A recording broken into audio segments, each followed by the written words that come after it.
Hello students, once again welcome back to your one and only most trusted Gyanjyoti coaching centre. तो students, আজকের ভিডিওতে আলোচনা করব তোমাদের ইউনিভার্সিটি অধীনস্থ যারা ফার্স্ট সেমিস্টারে পড়াশোনা করছো তোমাদের আজকে আলোচনা করব হচ্ছে saline features of the committee of manner. এই যে টপিকটা রয়েছে এই টপিকটা সম্পর্কে বিস্তারিতভাবে কিন্তু আলোচনা করব আজকের এই ভিডিওটিকে লাস্ট পর্যন্ত দেখবে।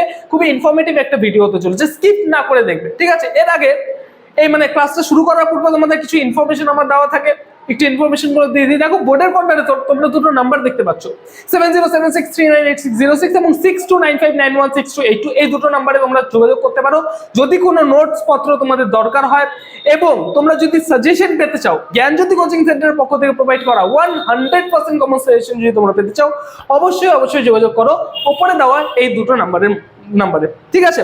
দেখো, আজকে যে টপিকটা রয়েছে সেটা হচ্ছে saline features of the committee of manners. এই টপিকটাকে শুরু করার পূর্বে তোমাদের কিছু জিনিস বুঝতে হবে, ঠিক আছে? কিছু টার্ম সম্পর্কে তোমাদের অবগত হতে হবে। প্রথমত রেস্টোরেশন, এই শব্দটা সম্পর্কে তোমাদের অবগত হতে হবে, ঠিক আছে?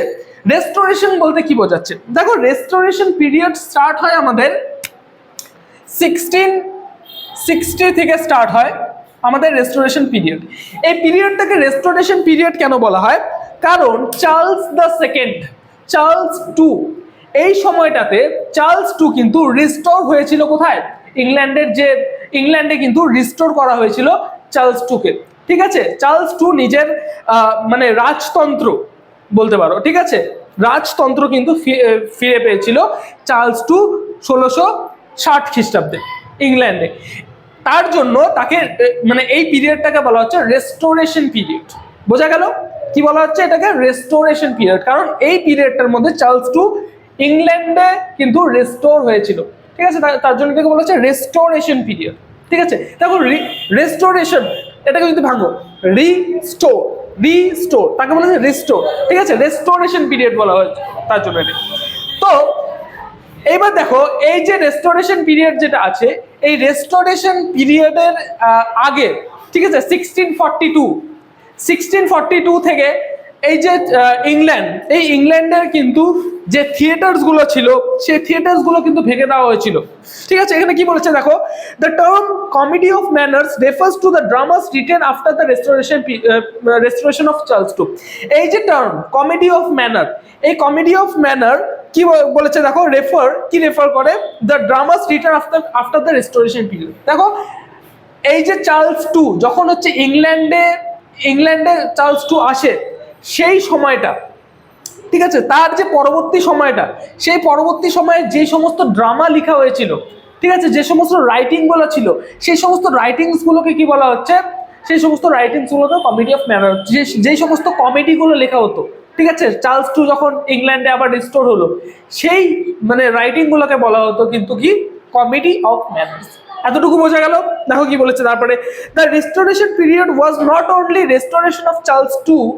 কি বলছে? এই রেস্টোরেশন পিরিয়ড শুধুমাত্র চার্লস টু এর রেস্টোরেশন না, চার্লস টুকেই রেস্টোর করা হয়নি, বাট অলসো, কি বলছে, but also the dramas and the theatres of England. এই রেস্টোরেশন পিরিয়ডে কিন্তু ড্রামা এবং থিয়েটার গুলোকেও কিন্তু রিস্টোর করা হয়েছিল, ঠিক আছে? বিফোর 1660, ঠিক আছে, 1660, এই 1660 খ্রিস্টাব্দের আগে, আমি এর আগেও বললাম, আই সেড আর্লিয়ার অলসো, এই সময়টার আগে কিন্তু এই থিয়েটার গুলোকে বন্ধ করে দেওয়া হয়েছিল, ভেঙে দেওয়া হয়েছিল। কি বলেছে দেখো, থিয়েটার্স ওয়ার বার্নড, ঠিক আছে, থিয়েটার গুলোকে জ্বালিয়ে দেওয়া হয়েছিল, and closed in England during 1642 to 1660, 1642 খ্রিস্টাব্দ থেকে 1660 খ্রিস্টাব্দের মধ্যে এই যে টাইম পিরিয়ডটা ছিল, এই টাইম পিরিয়ডটার মধ্যে কিন্তু এই যে সমস্ত কি বলবো থিয়েটার গুলো ছিল, সেই থিয়েটার গুলোকে কিন্তু পুড়িয়ে দেওয়া হয়েছিল এই সময়টার মধ্যে, ঠিক আছে? তারপরে কি বলেছে দেখো, নো রাইটার্স রোট এনি ড্রামা নর did any actor play during the this period. এই পিরিয়ডটার মধ্যে, ঠিক আছে, এই 1660 খ্রিস্টাব্দ থেকে 1642 খ্রিস্টাব্দ থেকে 1660 খ্রিস্টাব্দের মধ্যে, এই সময়টার মধ্যে কিন্তু যেই কি বলবো ড্রামাটিস্টরা ছিল, সেই ড্রামাটিস্টরা ড্রামা লিখতো না, প্লে পারফর্ম করা হতো না স্টেজে এই সময়টার মধ্যে। কিন্তু যখন চার্লস টু আসলো ইংল্যান্ডে, সেই সময়টা তে কিন্তু চার্লস টু নিজের রাজতন্ত্র ফিরে পেল, এবং সেই সময়টার মধ্যে পরবর্তীকালে যেই কমেডিগুলো লেখা হতো সেই কমেডিগুলোকে হচ্ছে কমেডি অফ ম্যানার্স বলা হচ্ছে। এতটুকু ক্লিয়ার? কিছু ক্যারেক্টারিস্টিক্স, কিছু বৈশিষ্ট্য ডিসকাস করবো এবার। তিনটা মেইন ক্যারেক্টারিস্টিক্স ডিসকাস করবো। Number 1, setting. এই যে মানে কমেডি অফ ম্যানার, এই কমেডি অফ ম্যানারের যে সেটিং, মানে যেখানে মানে যেই সেটিং এ ইউজ করা হতো, ঠিক আছে, সেই সেটিং গুলো ছিল কি কি দেখো, parks, clubs, gambling centres, coffee houses, theatre, ঠিক আছে, কফি হাউসেস, পার্কস, এই সমস্ত এই জায়গাগুলো ছিল এখানকার সেটিং, ঠিক আছে। যে কমেডি অফ ম্যানার্স গুলো মানে যে কমেডিগুলো লেখা হতো সেই সময় কিন্তু এগুলোকে বেস করে কিন্তু লেখা হতো, পার্কস, গ্যামলিং সেন্টার্স, ঠিক আছে, এগুলোকে কিন্তু বেস করে লেখা হতো। তারপরে হচ্ছে ডায়লগস। এইখানকার যে ডায়লগস গুলো ছিল সেই ডায়লগস গুলো ছিল উইটি, ঠিক আছে, WITTY, উইটি। উইটি বলতে বোঝাচ্ছে হাস্যকর, ঠিক আছে। কি বলেছে দেখো, the dialogues in the comedy of manners are based on the witty and polished conversation of the fashionable society. এই যে সোসাইটিটা ছিল, এই ফ্যাশনেবল সোসাইটিটা যে ছিল, এই ফ্যাশনেবল সোসাইটির, ঠিক আছে, সোসাইটিতে যে ডায়লগসগুলো ইউজ করা হতো, ঠিক আছে, হাস্যকর ডায়লগসগুলো ইউজ করা হতো, সেই ডায়লগসগুলো কিন্তু এই কমেডি অফ ম্যানার্সে ছিল। বোঝা গেল? নেক্সট হচ্ছে প্লট কনস্ট্রাকশন অ্যান্ড থিমস। কি বলেছে? Plot construction and themes. এই যে কমেডি অফ ম্যানার, ঠিক আছে, এখানে কি বলেছে দেখো, the main theme of the restoration comedy is love and sex. ঠিক আছে, এই যে থিম এখানে যে ইউজ করা হতো, সেই থিমটা কিন্তু সেই থিমগুলো ছিল হচ্ছে লাভ অ্যান্ড সেক্স ছিল এইখানকার থিম।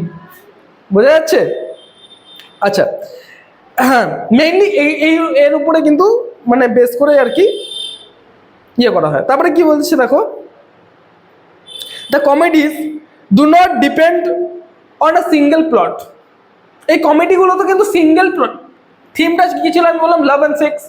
এবার হচ্ছে যে প্লটগুলো ছিল সেই প্লটগুলো ছিল দেখো সিঙ্গেল প্লট কিন্তু এখানে ইউজ করা হয়নি, ঠিক আছে, এখানে ভ্যারিয়াস মাল্টিপল প্লটস ইউজ করা হয়েছে, ঠিক আছে। এখন এখানে মাল্টিপল প্লটস কিন্তু এখানে ইউজ করা হয়েছে। দিস প্লেস, আচ্ছা কি বলেছে, the multiplicity of plots ads the diversity of attention and a sense of কি বলেছে এখন এনজয়মেন্ট। এই যে মাল্টিপল প্লটস গুলো যে এখানে ইউজ করা হয়েছে, এই মাল্টিপল প্লটস গুলো কিন্তু সেন্স অফ এনজয়মেন্ট, ঠিক আছে, এনজয়মেন্ট প্রোভাইড করে এই মাল্টিপল প্লটস গুলো, বিভিন্ন মানে কি বলবো বৈচিত্র্য প্রোভাইড করে এই মাল্টিপল প্লটস গুলো। বোঝা গেল? এটাই ছিল তোমাদের আজকের ক্লাসটি, সেটা হচ্ছে salient features of the comedy of manners. Briefly discuss করলাম। তোমরা যদি ক্লাসেসগুলো পেতে চাও অনলাইনে, তোমরা যদি ক্লাসেসগুলো প্রতিদিন একটা করে ক্লাস হবে কিন্তু আমাদের, মানে সরি পার উইকে, প্রত্যেক সপ্তাহে কিন্তু একটা করে আমাদের ক্লাসেস হবে। শুধুমাত্র তোমাদের একদম মিনিমাল কস্টে কিন্তু তোমাদের প্রোভাইড করা হচ্ছে। উপরে দুটো নাম্বারে যোগাযোগ করতে পারো। আজকের জন্য এতটুকুই। আসছি আর একটা নতুন ভিডিওতে নতুন কোনো টপিকের সাথে। Till then keep learning, keep exploring. Thank you so much.